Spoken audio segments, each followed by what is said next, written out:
रो रो कर पूरी तरीके से बुरा हाल है। तो ये भाजपा के कार्यकर्ता भी थे, उनका जो ये जेसीबी है वो टूट गया है। जेसीबी से इनका जो घर है उसे तोड़ दिया गया है। क्या मांग करेंगे? कोर्ट में लेकर जाएंगे।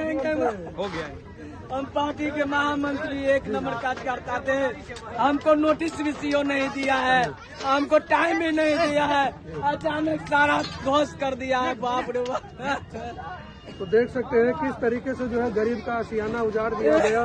अतिक्रमण जहाँ जहाँ निशान लगाए गए उसके बावजूद